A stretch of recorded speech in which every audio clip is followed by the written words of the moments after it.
Hey there, everybody. Dr. Santander from Well Holistic Medicine. So, I wanted I wanted to share with you today why I believe that holistic medicine is the past and the future of medicine. So, what does that mean? If you notice out in the world, everything is switching to natural supplements, customized this and that, right? You're starting to see gene therapies and custom babies can be born and custom tailored immune therapies and things like this. So, what does that mean? Holistic, right? Holistic medicine. What does holistic mean? Holistic means treating the whole person in their entirety. So if you go to the doctor for let's say, a shoulder injury, you go in for a shoulder injury and they'll say, okay, we got to do surgery here, we got to do this, and then you're going to take 8 weeks and you're going to heal, and that's it. So, but the holistic practitioner, the holistic doctor will ask, why did your shoulder break? Well, I was, playing a lot of badminton, right? I was playing a lot of baseball. I was playing a lot of handball. Well, why was your shoulder not strong? Like, what was the underlying weakness that allowed that to be your weakest link? Was it a deficiency in the blood circulation area? Was it weak tendons? Was it weak bone? Was it weak like, what's going on? What lies beyond beneath the surface, right? So if we see that the injury is just kind of the branch, it's just kind of the leaf, right? It's the flower, or like mushrooms, it's the mushroom, right? It's not all of this underlying. There's all of this underlying stuff that's happening in the body, right? Your organ systems need to be in balance. You have to have healthy blood, good circulation, lymph circulation, fluid circulation, digestion, all of that stuff. When that starts to break down, we start to see these other periphery signs of that not working correctly. For example, all of a sudden I was laying in bed and I rolled over and my shoulder hurt. Like, whoa, why did that happen? So we got to look into that. That's why I'm saying that it's the future of medicine, right? We're going that way because people are sick of not having that discussion, honestly. Why am I not getting better? Why is this thing not getting better? What's going on that led to that, and how can I prevent that from happening again? People want real results. They want to see their situation get fixed as quickly as possible, and they don't want it to happen again. Can't say I blame people. Now, why is it the past? Why is it the old school medicine coming back? So I've been fortunate enough to have contact with a few, indigenous traditions, and I would say that the Hawaiian medical tradition is definitely an indigenous tradition, in a long-lasting tradition, an ancestral tradition. Traditional East Asian medicine is an ancestral tradition, right? These ancestral sciences that have observable and repeatable results, right? It's not superstition. It's based on real world efficacy, right? But this microscopes, right? This is medicine that comes from before microscopes, so they had to know it would work, right? They had to have some kind of knowledge of how does this work, and so there's long discussion that can be had of that.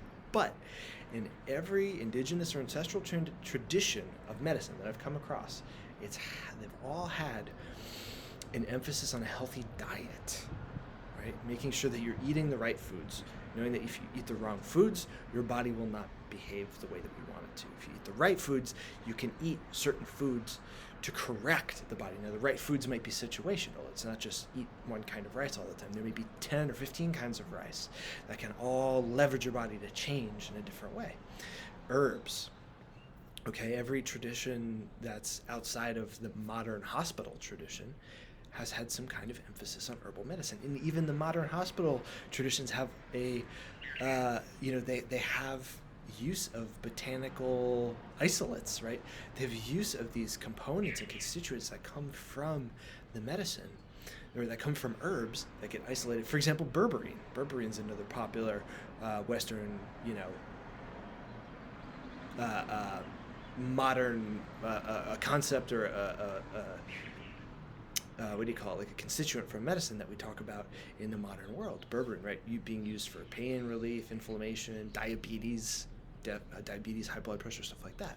It comes from herbs, right? So all these traditions have a way of looking at and saying the herbs will help us. That's our internal medicine, or our external topical medicine. That'll help our bodies mend from the outside and from the inside. Just very sophisticated sciences, and almost every time I've come across it, very sophisticated, very intelligent, and very effective.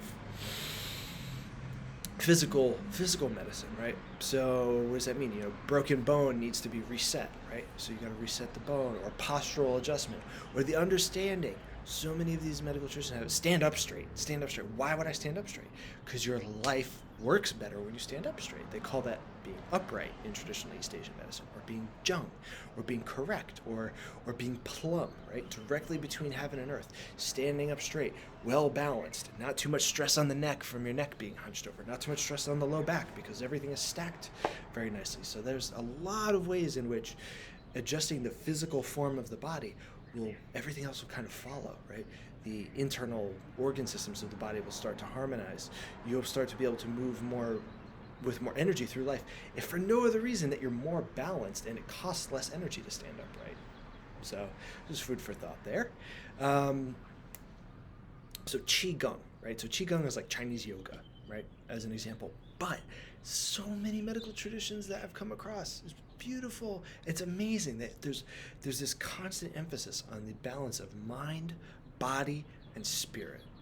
Mind, body, and spirit. So mind, thought, consciousness, body, right? Your physical body, and the spirit, that aspect that's kind of beyond our ability to fully express and to fully know and fully articulate.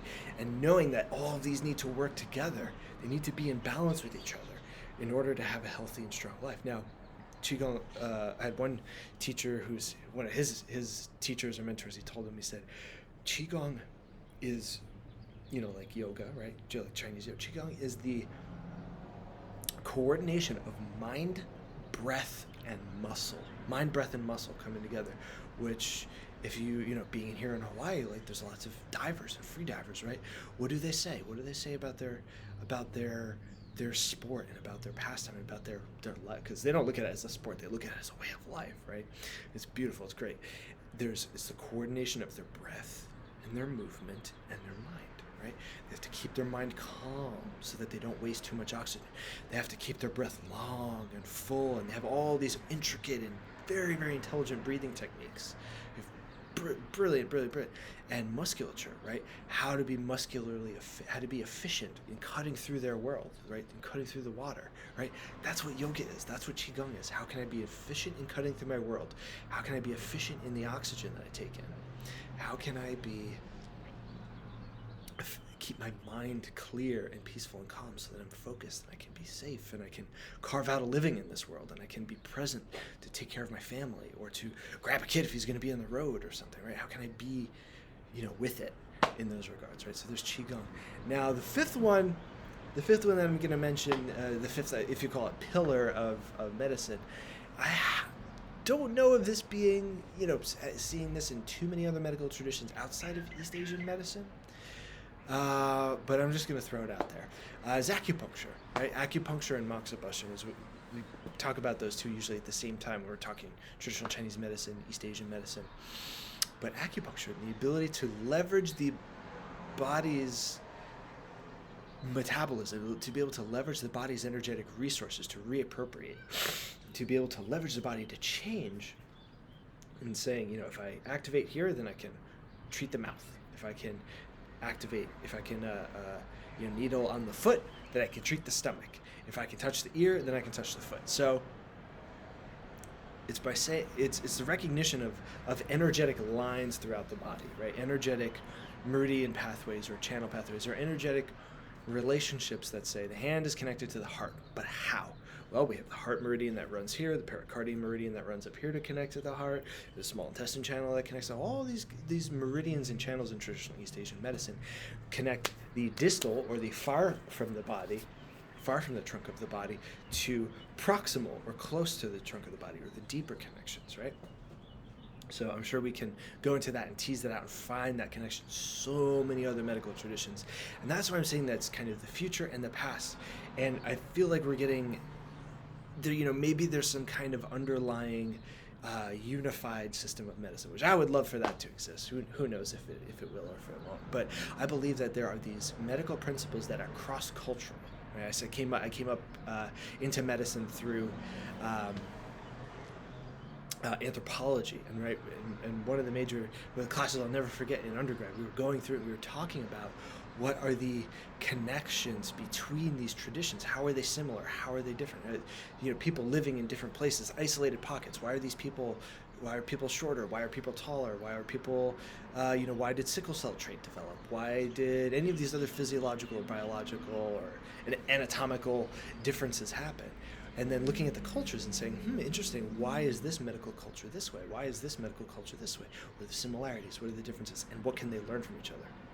It's interesting to see those very, very different traditions as we've all kind of developed into this global landscape. These isolated, for example, Hawaii being an island, relatively isolated in its traditions. Well, now it's part of the global. It's connected to the world, right? People flying here from all over the world. So there's that flow of culture. And now what does that mean for medicine going forward? And how can we leverage that for the good of all the people, right? So this is why I think there's a lot of underlying similarities and principles that we see recapitulated through lots of different medical traditions, right? Reiterating through a lot of different sciences, a lot of different medical sciences that are ornate and sophisticated in their own rights. How does that affect us in our world today, and how can we leverage that for better health? So I hope that wasn't too much, but I've been thinking about that for a little bit of a while, and I think it's helpful for people to know. So there you have it.